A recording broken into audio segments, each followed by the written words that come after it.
നമസ്കാരം. 16ാം നിയമസഭയുടെ ആദ്യ സമ്മേളനത്തിന്റെ ഭാഗമായി നടന്ന എംഎൽഎമാരുടെ സത്യപ്രതിജ്ഞാ ചടങ്ങിൽ തളിപ്പറമ്പിൽ നിന്നുള്ള ജനപ്രതിനിധി ടി.കെ. ഗോവിന്ദൻ സഗൗരവം സത്യപ്രതിജ്ഞ ചെയ്ത് അധികാരമേറ്റു. വ്യാഴാഴ്ച നടന്ന ചടങ്ങിൽ രാഷ്ട്രീയ കേന്ദ്രങ്ങൾ ഏറെ ആകാംക്ഷയോടെ ഉറ്റുനോക്കിയ നിമിഷങ്ങൾക്കാണ് നിയമസഭ സാക്ഷ്യം വഹിച്ചത്.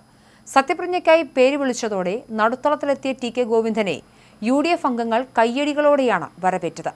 എന്നാൽ സത്യപ്രതിജ്ഞാ ചടങ്ങിലേക്ക് കടക്കുന്നതിന് മുൻപ് അദ്ദേഹം നേരെ നടന്നത് പ്രതിപക്ഷ നേതാവ് പിണറായി വിജയൻ ഇരിക്കുന്ന ഭാഗത്തേക്കായിരുന്നു. പിണറായി വിജയന് കൈകൊടുത്ത് അഭിവാദ്യം ചെയ്ത ശേഷമാണ് അദ്ദേഹം ഔദ്യോഗികമായി സത്യപ്രതിജ്ഞ ചെയ്തത്. CPMന്റെ മുൻ കണ്ണൂർ ജില്ലാ സെക്രട്ടേറിയറ്റ് അംഗം കൂടിയായ ടി.കെ. ഗോവിന്ദന്റെ നിയമസഭാ പ്രവേശനത്തിന് വലിയ രാഷ്ട്രീയ പ്രാധാന്യമുണ്ട്.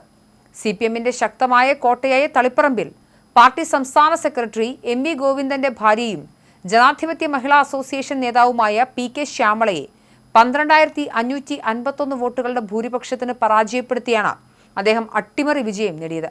മണ്ഡലത്തിലെ മുൻ MLA കൂടിയായ MV ഗോവിന്ദന്റെ പിൻഗാമിയായ ഭാര്യ PK ശ്യാമളയെ സ്ഥാനാർത്ഥിയായി നിർദ്ദേശിച്ചതിനെ ചൊല്ലി CPMലെ ഒരു വിഭാഗത്തിനിടയിൽ വലിയ അസ്വസ്ഥതകളും എതിർപ്പുകളും നിലനിന്നിരുന്നു. ഈ രാഷ്ട്രീയ സാഹചര്യങ്ങൾക്കൊടുവിലാണ് ടി.കെ. ഗോവിന്ദൻ തളിപ്പറമ്പിന്റെ ജനപ്രതിനിധിയായി നിയമസഭയിലെത്തുന്നത്. സമാനമായി പിണറായി വിജയന് അഭിവാദ്യം അർപ്പിച്ചുകൊണ്ടായിരുന്നു വി. കുഞ്ഞികൃഷ്ണൻ സഗൗരവം സത്യപ്രതിജ്ഞ ചൊല്ലിയത്. പയ്യന്നൂരിൽ നിന്നും സഭയിലെത്തിയ കുഞ്ഞികൃഷ്ണൻ CPMനോട് ഏറ്റുമുട്ടിയാണ് മത്സരരംഗത്തെത്തിയത്. രാവിലെ 9 മണിക്കാണ് സത്യപ്രതിജ്ഞ ചടങ്ങ് തുടങ്ങിയത്. Pro tem സ്പീക്കറായ G. സുധാകരനാണ് പുതിയ അംഗങ്ങൾക്ക് സത്യവാചകം ചൊല്ലിക്കൊടുത്തത്. അക്ഷരമാല ക്രമത്തിലാണ് സത്യപ്രതിജ്ഞ നടന്നത്. ഫിഷറീസ് മന്ത്രി V. അബ്ദുൽ ഗഫൂറാണ് ആദ്യം സത്യപ്രതിജ്ഞ ചെയ്തത്. ബഹുമാന്യനായ മുഖ്യമന്ത്രി, ബഹുമാന്യനും ആദരണീയനുമായ പ്രതിപക്ഷ നേതാവ് എന്നിങ്ങനെയുമായിരുന്നു G. സുധാകരൻ സഭയെ അഭിസംബോധന ചെയ്തത്. രണ്ടാമതായി പാറക്കൽ അബ്ദുള്ളയും മൂന്നാമതായി K. എം. അഭിജിത്തും സത്യപ്രതിജ്ഞ ചെയ്തു. മൂവരും ദൈവനാമത്തിൽ സത്യപ്രതിജ്ഞ ചെയ്തു. K. ആബിദ് ഹുസൈൻ തങ്ങൾ, അബീൻ വർക്കി എന്നിവരും ദൈവനാമത്തിൽ സത്യപ്രതിജ്ഞ ചെയ്തപ്പോൾ Punalur MLA C. Ajay Prasad, OS Ambika, TR Anil എന്നിവർ സഗൗരവം സത്യപ്രതിജ്ഞ ചെയ്തു. OS അംബികയാണ് സത്യപ്രതിജ്ഞ ചെയ്ത ആദ്യ വനിത. സത്യവാചകത്തിന് അവസാനം ആലുവക്കാർക്ക് നന്ദി രേഖപ്പെടുത്തുന്നതും അൻവർ സാദത്ത് പറഞ്ഞു. ടി.കെ. ഗോവിന്ദനും വി. കുഞ്ഞികൃഷ്ണനെ പോലെ തന്നെ സമാനമായി സഭയിൽ കൗതുകമുയർത്തിയ ഒന്നായിരുന്നു പിണറായി വിജയന്റെ സത്യപ്രതിജ്ഞ. പിണറായി വിജയൻ സത്യപ്രതിജ്ഞ ചെയ്തത് പ്രോടേം സ്പീക്കറായ G. സുധാകരന്റെ മുന്നിൽ വെച്ചാണ്. അദ്ദേഹം മുൻപ് CPMന്റെ മന്ത്രിയായിരുന്നു. അദ്ദേഹം CPM പ്രവർത്തകനായിരുന്നു.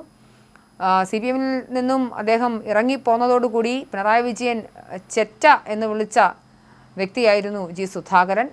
എന്തായാലും വലിയ രീതിയിൽ ഭൂരിപക്ഷത്തോടു കൂടിയാണ് G. സുധാകരൻ വിജയിച്ചു കയറിയത്. സ്വാഭാവികമായി എതിർചേരിയിലുള്ള വ്യക്തികളാണ്, മുൻപ് ഒരുമിച്ചുണ്ടായിരുന്നവരാണ്. രാഷ്ട്രീയ കുലംകുത്തി എന്നാണ് G. സുധാകരൻ അഭിസംബോധന ചെയ്തത് പാർട്ടി.